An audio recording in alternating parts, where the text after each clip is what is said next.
शक्ति यानी पावर, ये एक ऐसा शब्द है जिसे हम हर दिन सुनते हैं, महसूस करते हैं और शायद चाहते भी हैं। लेकिन क्या हम वाकई इसके पीछे के इस कॉम्प्लिकेटेड खेल को समझते हैं? तो चलिए आज इसी मायाजाल को परत दर परत खोलने की कोशिश करते हैं। ये एक ऐसी सच्चाई है जिससे हम सब अपनी जिंदगी में कहीं ना कहीं महसूस करते हैं। बेबसी यानी हेल्पलेसनेस हमें अंदर से तोड़ देती है और यही एहसास पावर या शक्ति पाने की इच्छा की जड़ है। लेकिन आज की दुनिया में खुले तौर पर शक्ति का भूखा दिखना या अपनी चालें चलना खतरनाक माना जाता है। और यहीं से जन्म होती है आज की सबसे बड़ी दुविधा। हमें दुनिया के सामने, जैसा कि ये स्लाइड दिखा रही है, एक सभ्य, शालीन और निष्पक्ष इंसान का मुखौटा पहनना पड़ता है। लेकिन अंदर ही अंदर आगे बढ़ने के लिए चालाक और धूर्त होना भी उतना ही जरूरी है। ये एक दोहरा खेल है जिसे हर कोई खेल रहा है, चाहे वो इस बात को माने या ना माने। आज के जो सोशल डायनामिक्स हैं वो पुराने शाही दरबारों से बहुत अलग नहीं है। वहां भी खुलेआम ताकत का इस्तेमाल करना बेवकूफ़ी माना जाता था। असली खेल तो पर्दे के पीछे बहुत ही बारीक इशारों और चालाकी से खेला जाता था। ये एक ऐसा युद्ध है जो बाहर से बहुत सभ्य दिखता है लेकिन अंदर से उतना ही क्रूर है। जरा एक दरबारी की तरह सोचिए, जिसकी मुस्कान एक हथियार है और जिसकी विनम्रता एक ढाल। उसे हर पल शिष्टता और तहजीब का प्रतीक दिखना होता था, लेकिन उसका असली इरादा हमेशा पर्दे के पीछे छिपा रहता था। दुश्मनों को ऐसी मात देना कि उन्हें पता भी ना चले कि उनके साथ हुआ क्या है। मैकियावेली का ये मशहूर कथन इस कड़वी सच्चाई को और भी पक्का कर देता है। अगर कोई सिर्फ अच्छाई और ईमानदारी के नियमों से खेलने की जिद करेगा तो उसे वे लोग बेरहमी से कुचल देंगे जो इन नियमों की कोई परवाह नहीं करते। अक्सर लोग ये दावा करते हैं कि वे शक्ति के इस खेल में हिस्सा नहीं लेना चाहते। वो सोचते हैं कि वे इन सब से ऊपर उठ सकते हैं। लेकिन क्या ये वाकई मुमकिन है? ये सुनने में कितना अच्छा लगता है ना, कि बस इस सारे ड्रामा से दूर चले जाओ। लेकिन क्या ये सच में एक ऑप्शन है या ये सिर्फ खुद को बहलाने का एक और खूबसूरत तरीका है? असल में जो लोग ये दावा करते हैं कि वो इस खेल का हिस्सा नहीं हैं, वो एक अलग ही और ज्यादा चालाकी भरा खेल खेल रहे होते हैं।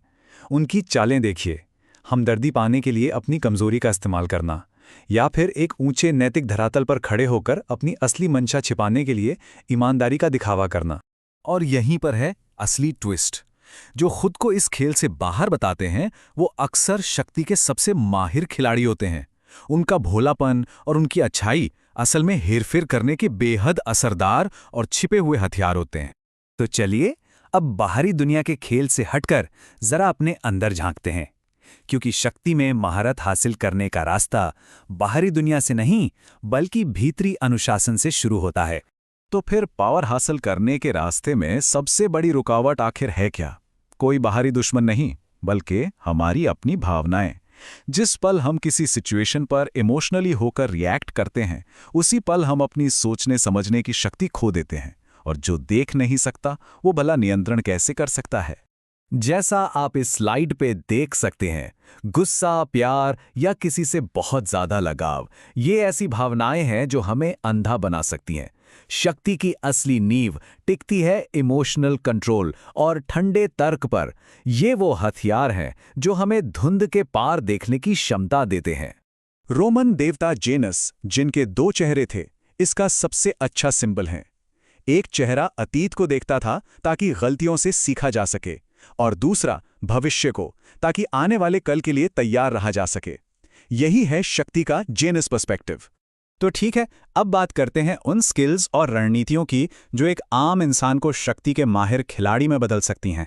एक माहिर खिलाड़ी बनने की राह इन 4 पिलर्स पर टिकी है। सबसे पहला, धोखे की कला में माहिर होना। दूसरा, एक चट्टान की तरह अटूट धैर्य रखना। तीसरा, लोगों की नैतिकता के बजाय हालात को पढ़ना सीखना। और चौथा, हमेशा सीधा रास्ता चुनने की बजाय घुमावदार, इनडायरेक्ट रास्ता अपनाना।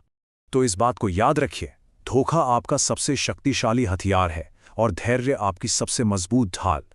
लोगों की बातों पर नहीं, उनके एक्शंस के असर पर ध्यान दें और अपनी असली चालों को हमेशा इनडायरेक्ट होने के पर्दे के पीछे छिपा कर रखें। ये मिसाल कितनी शानदार है। ये दिखाती है कि एक इनडायरेक्ट अप्रोच आखिर होती क्या है। आपकी चालें कभी सीधी नहीं होनी चाहिए। वो एक बिलियर्ड्स की गेंद की तरह होनी चाहिए जो कई दीवारों से टकराकर, घूमकर, बिल्कुल अनएक्सपेक्टेड तरीके से अपने असली टारगेट तक पहुंचती है।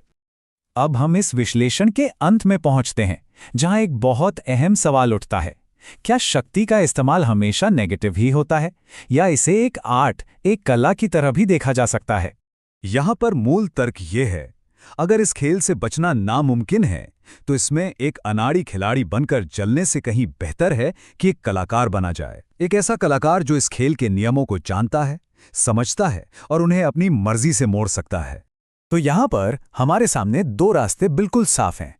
एक अनाड़ी खिलाड़ी आग से खेलता है और ना सिर्फ खुद को बल्कि अपने आसपास के लोगों को भी जलाता है। वहीं एक कलाकार दूसरों को बेहतर महसूस कराने की कला सीखता है, जिससे लोग उसकी मौजूदगी में सुरक्षित और खुश महसूस करते हैं। तो आखिर में सवाल बस यही बचता है, जब शक्ति का ये खेल हमारी जिंदगी की सच्चाई है, तो क्या इससे मुंह मोड़ना कायरता है, या इस कला में महारत हासिल करना ही असली बुद्धिमानी है? इसका जवाब शायद हम सबको खुद ही खोजना होगा।